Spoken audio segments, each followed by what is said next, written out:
है प्रियांशी पंत, फिर कनिष्का मेहता और नीतिका। बीए बीकॉम, 2 बीकॉम के हैं, 1 बीए के। इनको सेकंड प्राइज हैं दोनों, तीनों। 2 फर्स्ट हैं। हाँ, 2 फर्स्ट हैं, 3 सेकंड हैं और 4 थर्ड हैं। अब थर्ड हैं दिव्या कश्यप, हैं दिव्या, अच्छा दिया कश्यप, ताली बजा दीजिए। और तनिषा जैन एंड अंशिका प्रजापति हैं। आप सबको बहुत बहुत बधाई। ये जो रिजल्ट थे ये ऑनलाइन क्विज के। If everyone will be treated equally, we will get equal opportunities to study in the same room without any barriers in our development. It will help in our overall development. It will help in our skill development, and we have to start with working on ourselves. If we want everyone to be informed about education, we have to keep ourselves updated on the topic of education. So that would be. Sources है बहुत ज़्यादा limited है हमारे लिए, जिस हिसाब से हमारी जो नीड्स हैं वो बहुत ज़्यादा लिमिटेड है, तो इसीलिए हमें रिन्यूएबल एनर्जी को भी प्रमोट करना चाहिए। रिन्यूएबल एनर्जी में आपके solar and wind and hydro electricity बनाने का एक साधन मिल सकता है हमें। हम बना तो नहीं सकते obviously electricity as a common man, but हमें प्रमोट करना चाहिए कि हमें रिन्यूएबल एनर्जी को यूज़ करना चाहिए, क्योंकि जो नॉन रिन्यूएबल एनर्जीज होती हैं, जो नेचुरल गैसेस, एनर्जी को भी प्रमोट करना चाहिए। हमारी जो यंगर जनरेशन है उसको फैशन एंड कॉस्मेटिक्स का बहुत ज़्यादा यूज़ करना होता है, तो उसके लिए इलीगल कोचिंग, क्योंकि लेदर एक ऐसा प्रोडक्ट है जो कि बहुत ज़्यादा यूज़ होता है फैशन, तो उसके लिए इलीगल कोचिंग होती है, जानवरों को मारा जाता है, उसको हमें रोकना चाहिए। उसके लिए अवेयरनेस स्प्रेड करनी चाहिए कॉमन पीपल में, कि लोग उसके खिलाफ कुछ मूवमेंट्स करें वगैरह। I totally agree with them, but deforestation हो रही है और कई हद तक desertification हो रहा है काफ़ी जगह पर, और इस वजह से काफ़ी जो आइलैंड नेशंस हैं हमारे आसपास के, उनको भी थ्रेट हो रहा है एक्सटिंक्शन का। हमारी फ्लोरा फौना सबको एक्सटिंक्शन का, काफ़ी सारे हमारे जैसे पहाड़ी टाइगर है, हमारे एशियाटिक जैसे चीताज हैं, वो एक्सटिंक्ट हो चुके हैं। उन्हें लाया गया है from African states and they are put to पूरा national park in Madhya Pradesh. So काफ़ी सारे प्रॉब्लम्स हमारे ऑलरेडी प्रिवेलिंग है। Now is the peak time to take action to it. हम एज ए यूथ हम काफ़ी सारे एक्शन ले सकते हैं in just curbing all this. जैसे कि अभी हमारी मेट्रोपॉलिटन सिटीज़ में ग्रीन स्पेस काफ़ी कम हो गया है, तो उस वजह से एक्शन लिया गया है। हम इसके ऑनर भी हैं, तो हमें ये फॉरवर्ड करनी है अपनी नेक्स्ट जनरेशन, फिर वो आगे। हमें कैसे अर्थ मिली थी? बहुत सारे पेड़ थे, बहुत सारी नदियाँ थी, साफ नदियाँ थी स्पेशली। अब हम अपनी जनरेशन को क्या दे रहे हैं? प्रदूषित हवा, CO2 गैस है हर जगह, और ट्री कट रहे, डिफॉरेस्टेशन हो रहा है। इसको कैसे बचा सकते हैं? एज अ यूथ सिखाया जाता है लड़कियों को कि तुम लड़की, अभी हम लाइव एग्जाम्पल देती हूँ। हम ये सीट हम अरेंजमेंट हमने खुद कर लिया, स्टूडेंट है, टीम 1, टीम 2, टीम 3, टीम 4। सो हम उठा रहे थे, हमने कहा उठा सकते हैं कि भारी तो है नहीं, ये लड़की को तुमसे नहीं हो पाएगा। जब ये शब्द आ जाता है ना, तो वो लड़की का मोरल वही डाउन हो जाता है, उसकी कंसेंट नहीं बनने देती कि तुम भी हो। हम इसीलिए हम हर लड़कियों को सिखाते हैं कि तुम्हें रात को नहीं जाना, तुम ये नहीं कर सकते। हम कब सिखाएंगे अपने बॉयज को कि तुम्हें इनकी रिस्पेक्ट करनी है। जेंडर इक्वालिटी सामने वाले जेंडर से आनी चाहिए। हम ये नहीं कहते जेंडर इक्वालिटी का मतलब कि लड़कियां भी बस बढ़ती जा रही हैं, उनको बढ़ाए। जेंडर इक्वालिटी का मतलब है मेल भी बढ़ रहे हैं तो फीमेल को बढ़ाए, फीमेल बढ़ रहे हैं तो मेल को भी बढ़ाए। In which 33% of seats for in Lok Sabha and state assemblies have been put for women. I think that's a great step for gender equality. So also one more thing is that women are achieving great heights. Women are doing very well. Also we should definitely try to create awareness among the people that you should normalize the LGBTQ community that is present around us. Let's normalize this and उनको भी एक तरह से equal treatment हमें जरूर हम उनको दें, ऐसी कोशिश करनी चाहिए। I just want to add a point. Team 1 ने बोला कि हमें बहुत सारे वॉलंटियर कर सकते हैं, स्कीम चला सकते हैं। I think कंधे से कंधा मिलाना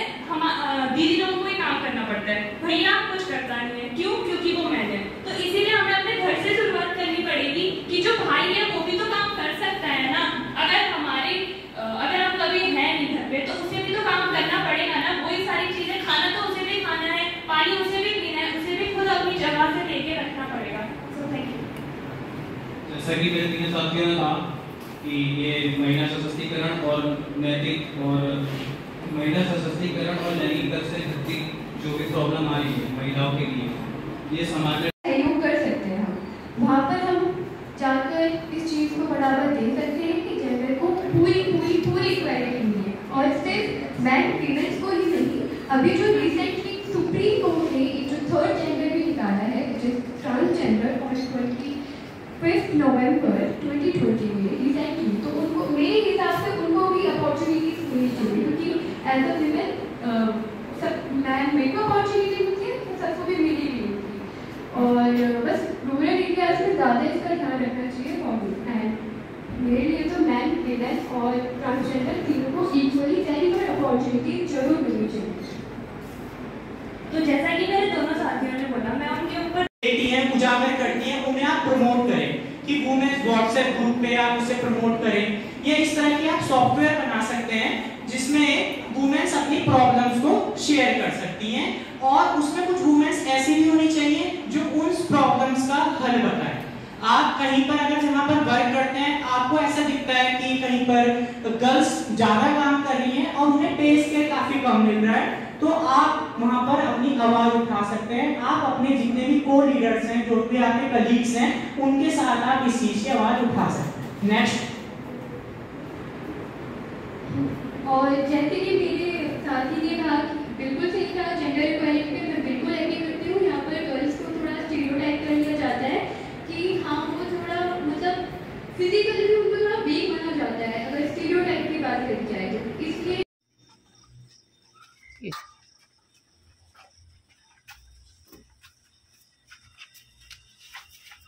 इसको देख कि चलो चलो चलो हम एक पीछा घूम गया था।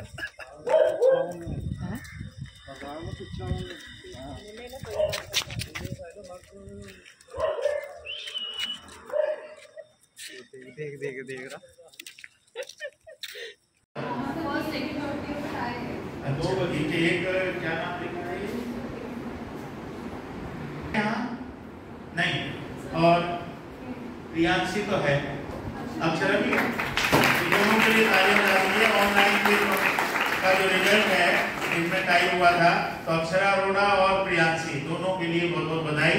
और मैं ये बताते हुए आपको अत्यंत हर्ष का अनुभव कर रहा हूँ कि जो हमारा जो ग्रुप सुपर 33 है, निरंजनी सुपर 33, आप दोनों को जो है वहाँ की सदस्यता प्रदान की जाती है। तो इसी वाले बच्चे हैं, उनको बताया कि हमने छोड़ दी लाइन। नेक्स्ट टू गए क्या है, रोटी के बाद जो एजुकेशन है वो आदमी की मुख्य आवश्यकता है। अगर भूखे पेट होता है तो भजन भी नहीं होता, शिक्षा कहाँ से लेगा, है कि नहीं है? भावेश ने कही थी, तो सॉरी मैं सुन नहीं पाया, मैं कहीं और की मान रहा होगा। जज का काम है, तो मैं ज़्यादा समय नहीं लूँगा, मेरे बस कुछ ही यही प्रण थे। आचार्य जी ने आपको बहुत अच्छी तरीके से है। आपके पापा पूरे साल भर का भर लेते हैं राशन घर में लाके, पूरे साल भर का वो सामान रख लेते हैं।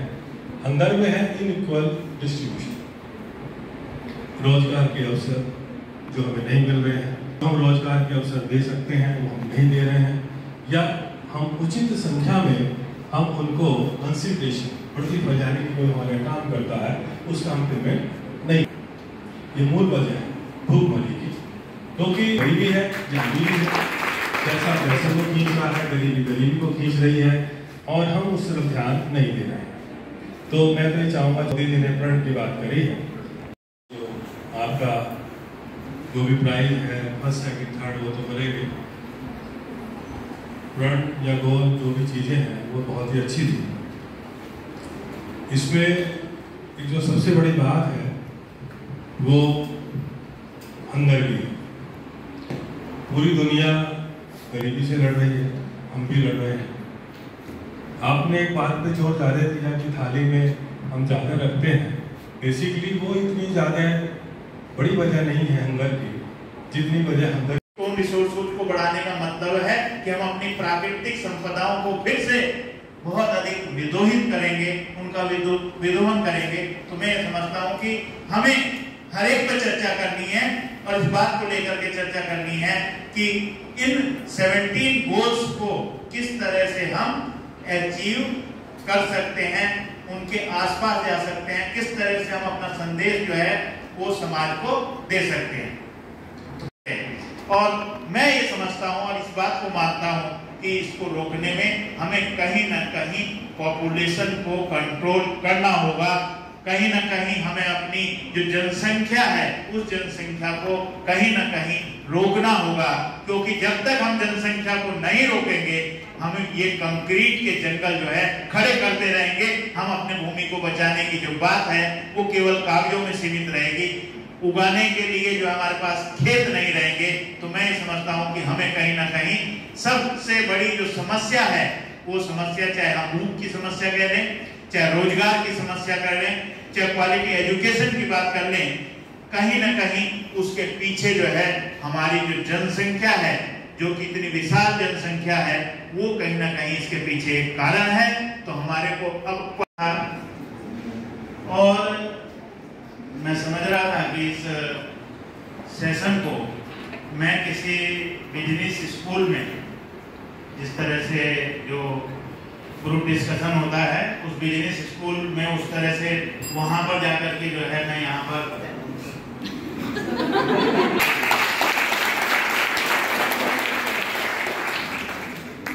मैं सबसे पहले इकोनॉमिक्स डिपार्टमेंट को इसके लिए बधाई देना चाहता हूँ कि एसडीजी पर जो प्रोग्राम हमने एक 3 दिवसीय प्रोग्राम हमने रखा था उसको बहुत सफलतापूर्वक जो है आपने यहाँ संपादित किया।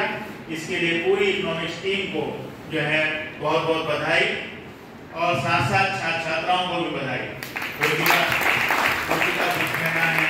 भव्या भगत हैं और साक्षी गुप्ता जी हैं, उन्होंने बहुत मेहनत मेरे ख्याल से की है और सबको जो है और भी लोग देख सकें और उससे समझ सकें, क्योंकि कुल 17 जो गोल्स हैं वो इस एसडीजी में रखे गए हैं जैसा कि आपको विदित है।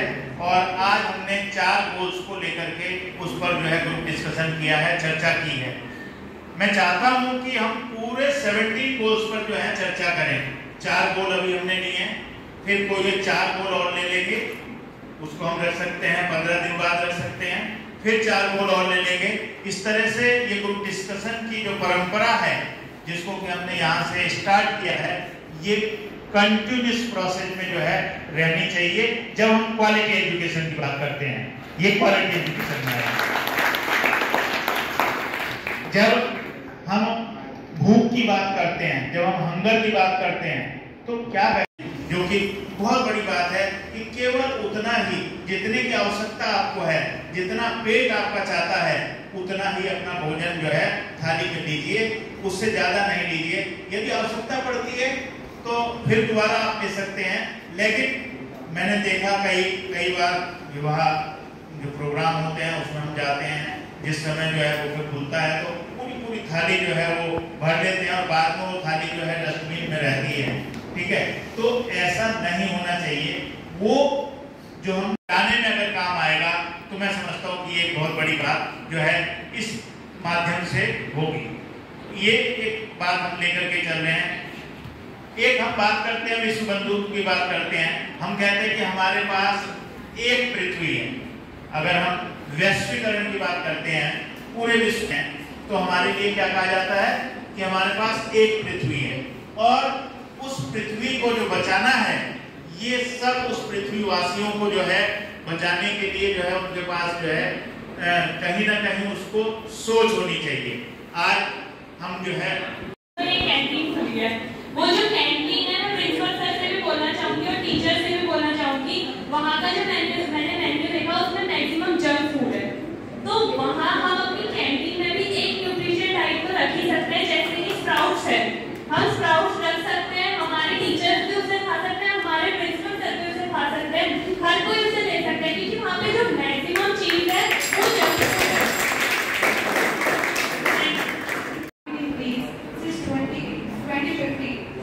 By 2022, approximately 735 million people, or 9.2% of world population, found themselves in a state of chronic hunger.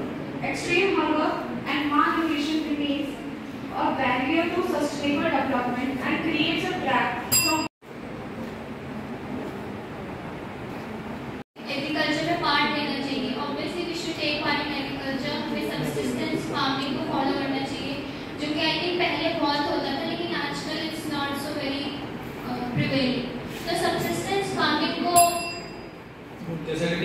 कहा कि भोजन बचाने के लिए जागरूकता अभियान चलाना चाहिए। बिल्कुल जो भी भोजन वेस्ट नाली में फेंका जा रहा है उसको इकट्ठा करके कृषि में जैविक खेती के रूप में उपयोग करना चाहिए। और भुखमरी को 3 सबसे मेन कारण है जो उसको प्रभावित करता है: उपलब्धता, स्थिरता और उपयोग। हम यूथ को जाके देखना होगा कि लोग कहाँ रह रहे हैं, कैसे रह रहे हैं, क्या किसी प्रोडक्ट की फॉर एग्जांपल हमने ब्रेड लिया, ब्रेड की एक्सपायरी देख ली।